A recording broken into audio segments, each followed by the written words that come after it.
Tutong. Baik, terima kasih rakan setugas kita, Wali Umul dan juga Nur Hayatul. Bismillahirrahmanirrahim. Assalamualaikum warahmatullahi wabarakatuh. Selamat pagi dan salam sejahtera. Ada kita bersua pada pagi ini menerusi lintas langsung kami bawakan dari daerah Tutong untuk edisinya pada hari Selasa 22 Julai 2025. Dan untuk pertemuan kita pada kali ini ingin dikongsikan terlebih dahulu satu info semasa di mana masih lagi diteruskan acara pentas perayaannya bagi peringkat daerah Tutong. Pada hari ini 22 Julai akan diadakan persembahan pementasan lagu dan teater Akademi Panggung Sri Utama Enterprise. Esok 23 Julai akan diadakan persembahan Roses 29 Rock Revolution. Dan pada 24 Julai akan diadakan persembahan Simfoni Rohani dari Unit Dakwah Daerah Tutongnya dan ada pelbagai lagi antara pengisian persembahan menarik telah pun disediakan. Jadi anda bolehlah terus datang beramai-ramai bagi memeriahkan lagi acara pentas perayaan ini yang akan mengambil tempat di kawasan lapang berhadapan dengan Hospital Pengarah Muda Mahkota Pengarah Muda Haji Al-Mu'tadil Billah Daerah Tutong dan insyaAllah akan bermula pada jam 8.30 malam ya. Dan itulah dan antara satu info semasa pada hari ini dan seterusnya kita akan ikuti bahan visual yang telah pun disediakan. Jadi mari kita saksikan bersama.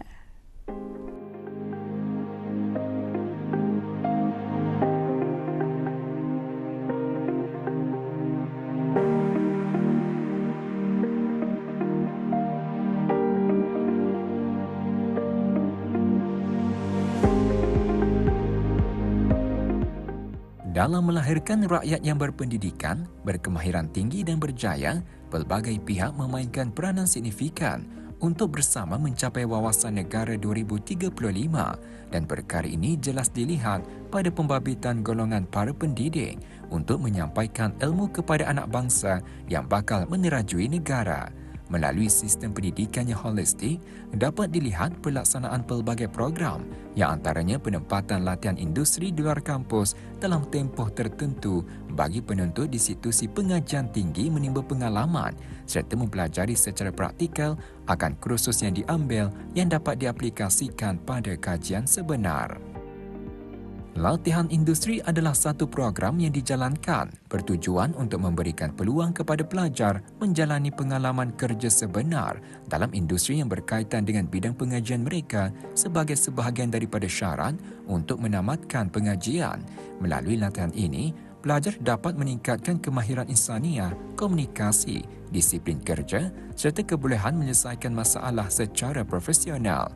Dalam tinjauan kali ini, beberapa pelajar dari Universiti Islam Sultan Sharif Ali Yunisa dari jurusan Sains Halal sempat kami temui bagi mendengarkan pengalaman mereka menjalani latihan industri di salah sebuah spot tarikan menarik di daerah Tutong.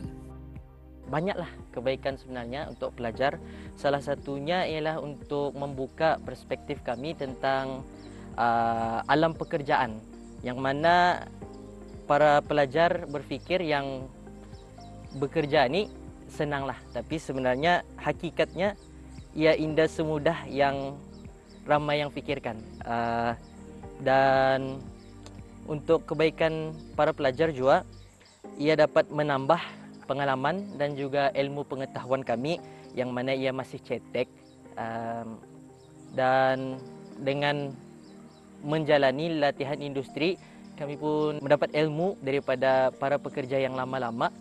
Sebagai contoh, kena ajar buat kertas kerja, mendesain dan lain-lain. Saya memilih ekoponis sebab tempat ini merupakan salah sebuah hotspot untuk para turis di Tutong yang mana ianya penuh dengan biodiversity, alam hijau-hijau, kehijauan dan juga ekoponis ini ia lama sudah dari 2015 yang mana ia telah mengambil perhatian saya dari 2015 sudah, tapi alhamdulillah diberi peluang lah.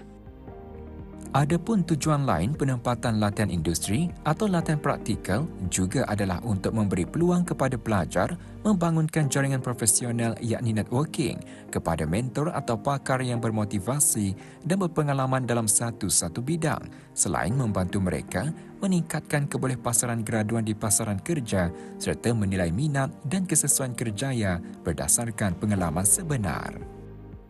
Dalam LI ini saya ingin keluar daripada zon keselesaan untuk meningkatkan ilmu pengetahuan saya agar dapat mengembangkan dan memperkuatkan ilmu pengetahuan bukan saja di sini, dan ini juga dikirakan sebagai experience untuk di luar dan untuk saya digunakan di masa akan datang. Kerjaan yang diberikan di sini adalah bukan saja berjual-jualan seperti di sini, malah LI di Ecoponis juga memberikan opportunity untuk berdagang di luar seperti yang telah dilakukan sebelum ini, seperti di JES, yaitu Jurudong International School, dan di Mid Valley. Ini untuk memperkuatkan bidang dalam entrepreneurship dan juga sebagai pengajaran untuk saya untuk menimba ilmu baru dalam kehidupan saya. Selain itu, saya juga ditugaskan untuk membawa tourism seperti yang pelancong-pelancong untuk meronda di kawasan Ecoponis agar mereka dapat tahu suasana yang ada di sini, dan juga kerja yang diberi di sini juga seperti bertukang dan merenovate bangunan-bangunan sini dan memperbaiki segala alat-alat dan bangunan di sini juga. Latihan industri juga dinilai sebagai satu proses pembelajaran yang sangat penting dalam membentuk graduan yang bukan sahaja cemerlang dari segi akademik tetapi juga berkemahiran tinggi, beretika dan bersedia menghadapi cabaran dunia pekerjaan yang sebenar. Ia adalah jalinan kerjasama antara institusi pendidikan dan industri dalam membangunkan modal insan negara. Bagi pendapat saya, comfort zone ni ialah sesuatu situasi yang tidak selesa bagi seseorang, terutamanya saya. Tetapi bagi saya ianya penting untuk kepentingan peribadi, iaitu untuk pendirian yang tinggi. Kerana kalau selama saya membuat latihan industri di Ecoponis ni, kan Ecoponis ni ia banyak pelancongan datang kemari, sama ada ia pelancongan tempatan, lawatan sekolah atau pelancong luar. Jadi saya sebenarnya agak seorang yang pemalu, tapi ianya penting untuk saya berkomunikasi dengan pelawat tersebut untuk keluar dari zona nyaman. Dan juga sepanjang saya latihan industri, saya tidak pernah ada experience untuk berjual beli di sini. Tetapi tiba-tiba saya di sini, saya harus keluar dari zona selesa saya, iaitu berjual, dan sepanjang perjualan itu saya sangat enjoy. Bagi saya, walaupun di sini ia tentang agriculture farming dan atau tentang sustainability, saya sebagai pelajar dari Unisa Halal Science, bagi saya bersinambungan dari sini ni saya boleh sharing saya punya pengalaman kepada orang luar, iaitu pengalaman tentang sustainability. Since di Ecoponia ni yang mementingkan alam kehijauan, yang mementingkan agriculture farming, yang mementingkan agriculture organic, dan semua itu ia related pada saya punya pembelajaran, dan saya boleh sharing juga kepada orang ramai, kepada saya punya university tentang sustainability yang ada di sini. Peluang menjalani latihan industri buat para pelajar adalah medan untuk mengasah kemahiran mandiri selain membina rangkaian yang lebih baik dengan pelbagai pihak berkepentingan di negara ini. Ianya juga peluang kemasan untuk menimba semaksimum mungkin pengalaman yang berharga sepanjang tempoh latihan yang bermatlamat untuk memberikan pengalaman kepada pelajar akan suasana sebenar alam pekerjaan.